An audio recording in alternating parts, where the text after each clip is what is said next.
11-2টাই পরে উনি জানতেন যে উনি ঢাকা 9-এর ভোটার এবং তার জানার কোনো উপায় ছিল না যে সে ঢাকা 9-এর ভোটার না। উনি গিয়ে ওয়েবসাইটে চেক করেছেন, ওনার ভোটার নাম্বারটা পান নাই, এনআইডি যেটা ছিল উনি জানতেন উনি ঢাকা 9-এর ভোটার, সেভাবে তিনি স্বাক্ষর করেছেন।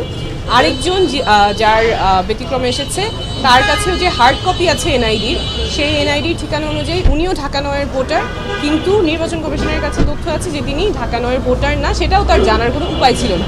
তো যেই দুইজনের কথা ওনারা বলেছেন যাদের সত্যতা পেয়েছেন কিন্তু ঢাকা 9-এর ভোটার না, এই দুইজনের ক্ষেত্রেই তাদের জানার কোনো উপায় ছিল না যে তারা কোন এলাকার ভোটার এবং ঢাকা 9-এর ভোটার না। ওনারা জানতেন যে ওনারা ঢাকা 9-এর ভোটার, সেই অনুযায়ী ওনারা স্বাক্ষর দিয়েছেন এবং নির্বাচন কমিশন কোনো উপায় রাখে নাই ভোটারদের জানার জন্য যে তারা কোন আসনের ভোটার কিংবা ভোটার নাম্বার কত।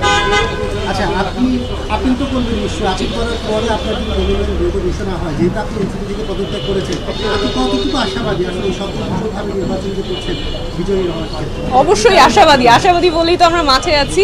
আমাদের যেই যাত্রা, আমাদের যে লড়াই, স্বচ্ছতা জবাবদিহিতার রাজনীতির লড়াই, এটা জারি থাকবে। অবশ্যই চ্যালেঞ্জ তো আছে, এই যে যেমন আজকে এই যেটা চ্যালেঞ্জ হলো, আসলে আমাদের তো রাইট টু ইনফরমেশন ওভাবে থাকে না। যারা এত কষ্ট করে স্বাক্ষর দিয়েছেন তাদের জন্য নির্বাচন কমিশন কোনো উপায়ও রাখে নাই জানার যে তিনি কোন আসনের ভোটার। আমরা এত কিছু বলি, আমাদের অধিকারের কথা বলি, কিন্তু এই বেসিক তথ্যটা জানার পর্যন্ত আমাদের কোনো উপায় রাখা হয় নাই। অবশ্যই চ্যালেঞ্জ আছে, তার সাথে অনেক পজিটিভও আছে।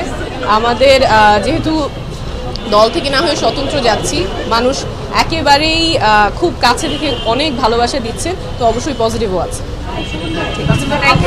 হ্যাঁ